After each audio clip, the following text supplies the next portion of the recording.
Hello YouTube, another video. I'm just in the shop. We got a mess.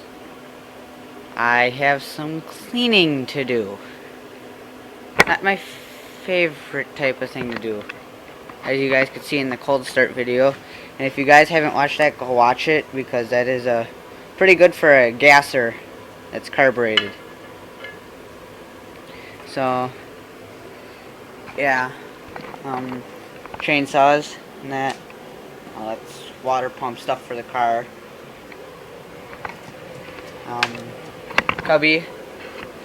Kinda, I don't think any of you have seen this before, but here's, put a side shield on this side by the starter. That's 2 coats of paint, and there's our starter.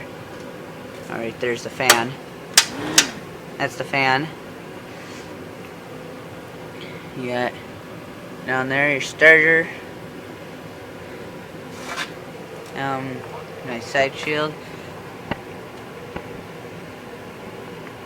International Harvester. My dipstick. I had to make sure when I was putting this on is make sure my dipstick was I had a good area for the dipstick, because so this wasn't in the way, I should say. I'll clutch in that.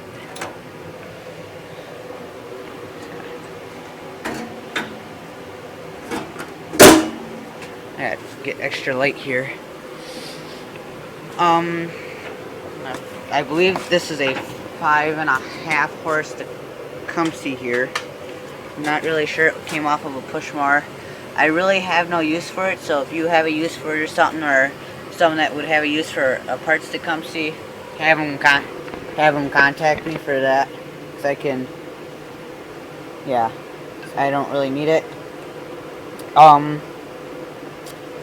I did use, well, actually no, I didn't use any pieces really off of it. It kind of came like that, and push mower was in bad shape and stuff. Pieces were fraying off, and that I was starting to cut away at it, and yeah, I started cutting away at it. It's right here. Just ran into stuff so many times in that here. You can't see. Yeah, it's just atrocious. A lot of stuff that I gotta get rid of. And that. Blowing up 12 horse. This is what came in the 122. Pulled that out. And all those new motors that them people are working on, they got it easy. I go with a lot of the older stuff, and let me just say that them are some heavy, and I mean heavy motors.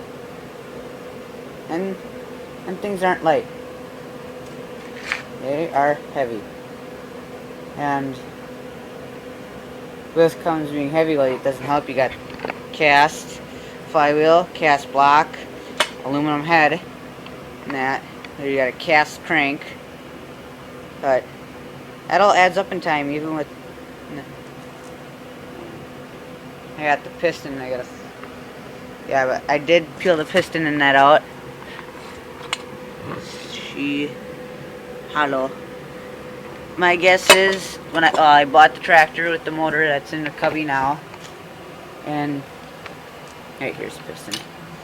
This is our piston that was in there.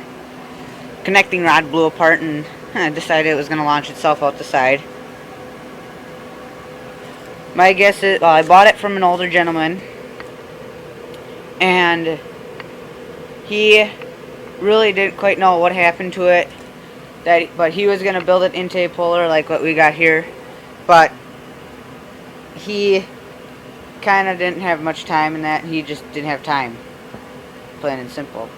And here's the, well, yeah, you got your piston. My guess is that the guy that he got it from originally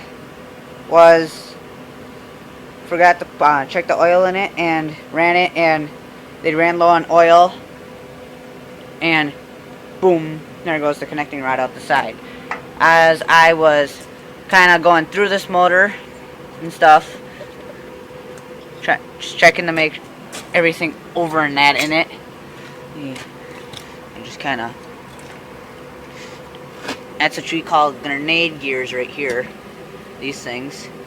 There's two in here. I don't know if you can see. Here, let me tip the block back. Grenade gears. Right here. Them are pretty much disasters. They're supposed to be balancing gears is what they're supposed to be. But I really don't see a use in them.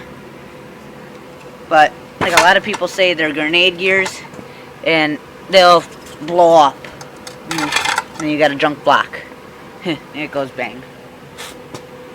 And that. Yeah. This motor here in the cubby still has them in. We're gonna take them out, take out the grenade gears. I don't know if the 14 horse still has it.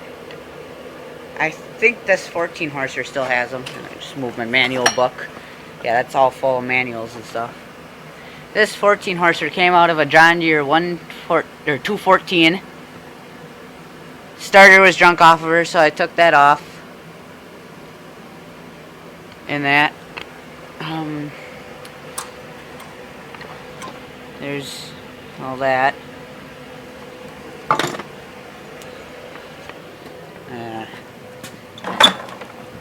That's there. I got a other 12 horse out of a spare 1250 Cub Cadet. I'm just trying to see it. I had pulled the spark plug off.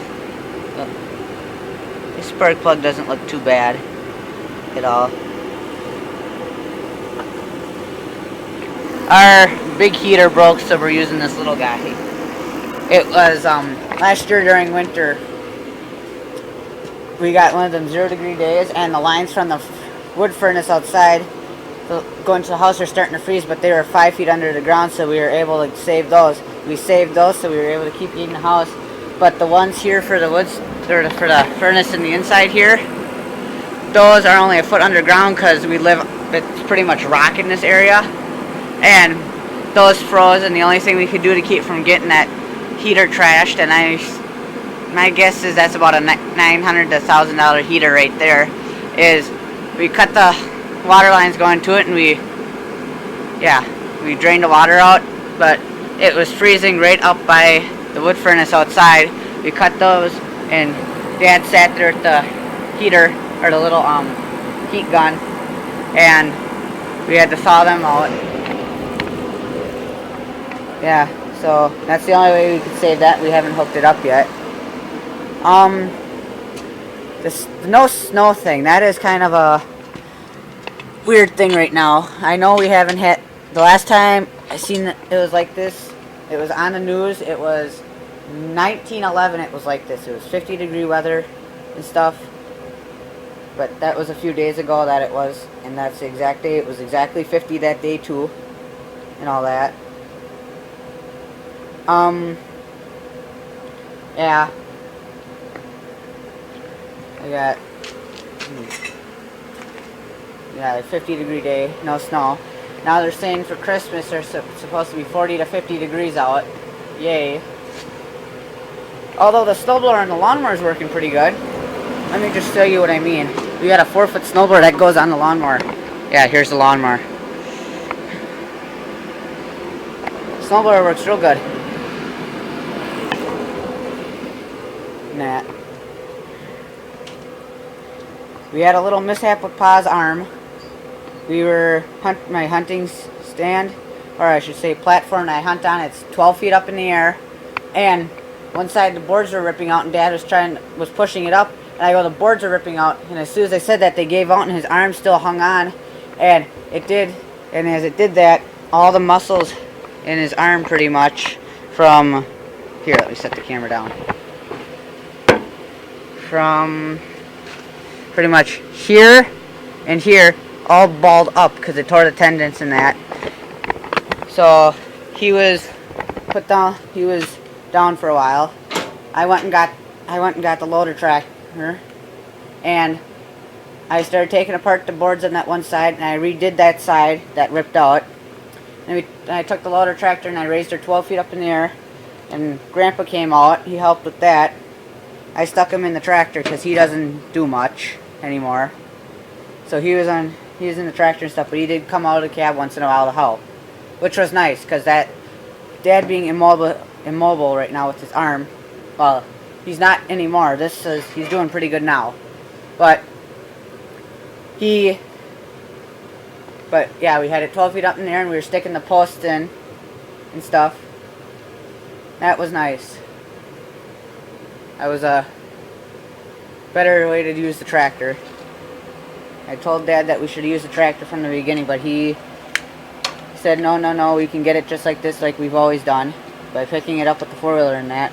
Well, the thing is when we always picked it up with the four-wheeler, it was in a hayfield where the bottom of the platform, the legs, had something to catch on in order to pull it over. This was just grass, and it was just sliding across the grass and tearing up the turf. That's what it was doing. So then I took the tractor down by the pond where this platform is. Yeah. And then we had that rain episodes that we had here. And set a 3 day of just solid rain. But there's one day it stopped raining, and then there's like 2 days, and it stopped raining for a day or a good part of a day, and it rained the next 3 days. And Dad said when we were gone, me and Josh were gone to school already, it was down by the creek, over the hill, down in the valley there. There's so much rain that it was over the riverbanks, and that whole entire area was solid water. I came home that day and I looked. It was over the banks yet, but that whole area wasn't solid water anymore. And now it plunged under 32 degrees and everything froze, so nothing really drained out good. There's still big piles of water back there. So that's going to make one lovely spring. There's going to be so much muck in that. It's just a pile. It's a mess. But you can't control Mother Nature. What else? Yeah, you got linkage. Did I show you guys this? This is off the 782. Oh, of course I double did that. Where is it? Oh, there we go. Top drawer. What the heck? I hit something on the bag that was on 7/16.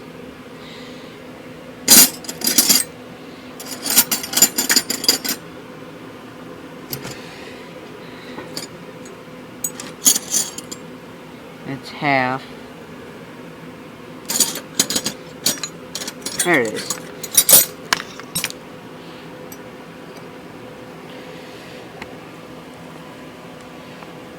Ah, there we go. I put lock nuts on there too. There's 2 lock nuts in that, and that's why it's so hard. And of course I did that one too. Yay. I'm gonna set the camera down.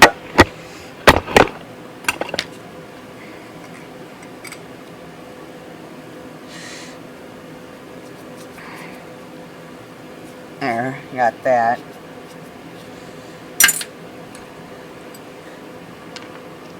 Yeah, like I said, there's a lot of cleaning. This is the coupler off the transmission on the 782. Yes, the 782 is in that, and the 682, the 782 were hydros on the Cubs. Yes, I do know a lot about my Cubbies.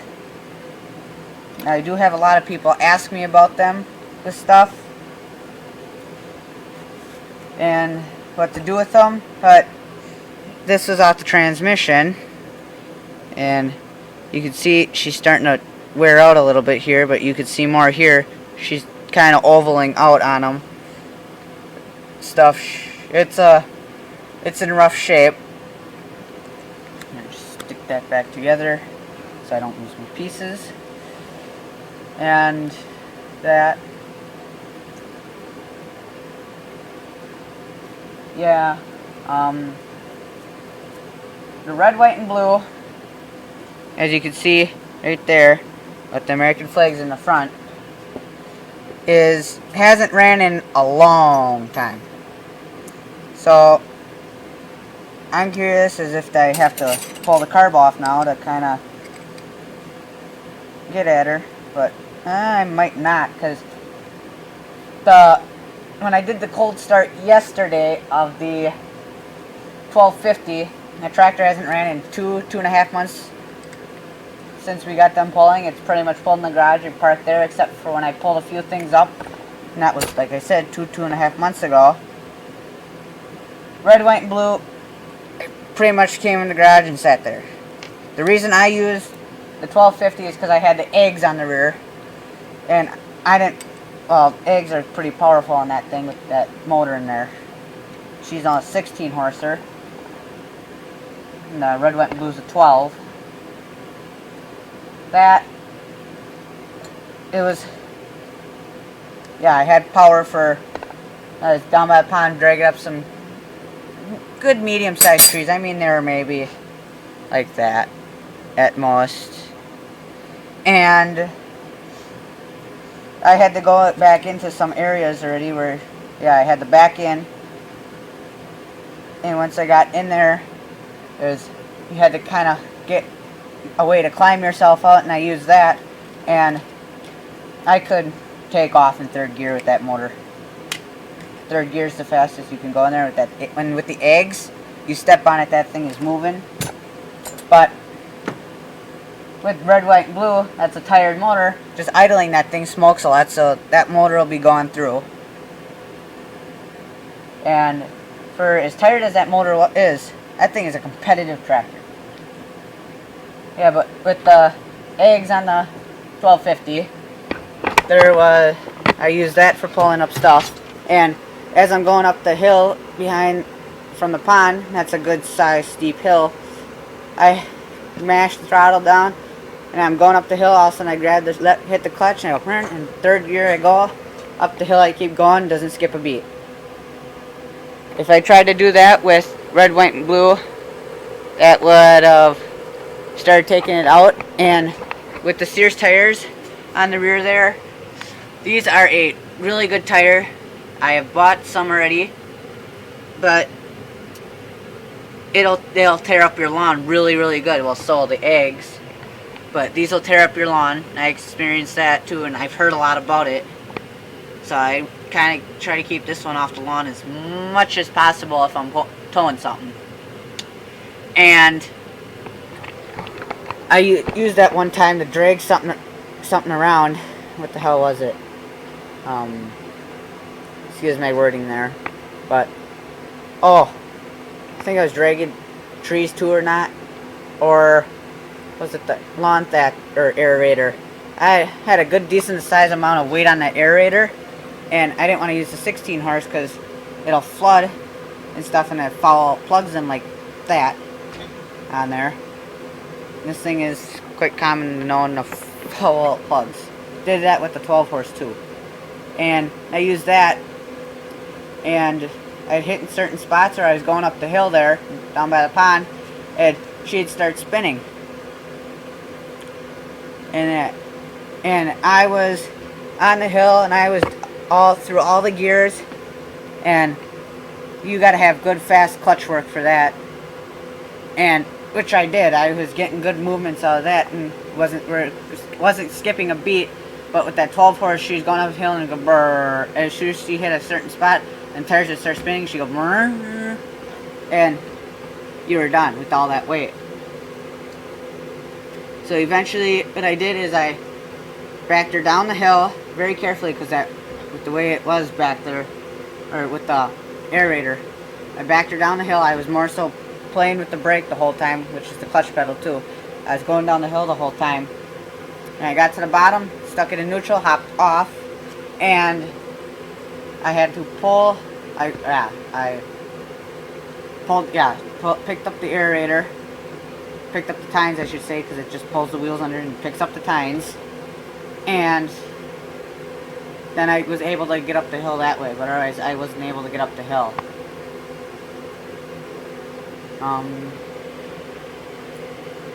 Yeah.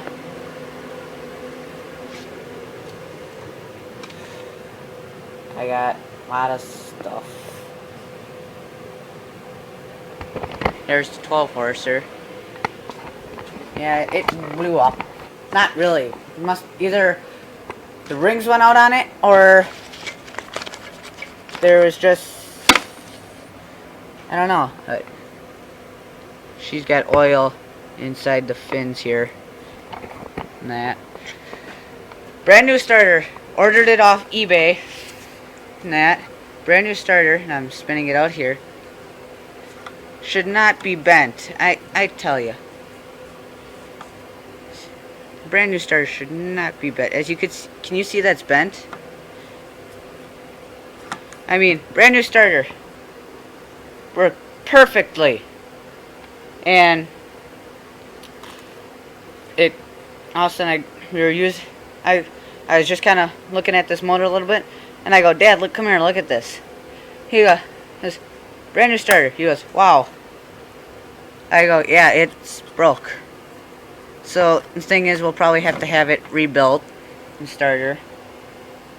That's the only thing you can do. Thanks for watching. Don't forget to comment, rate, and subscribe. And stay tuned for more videos.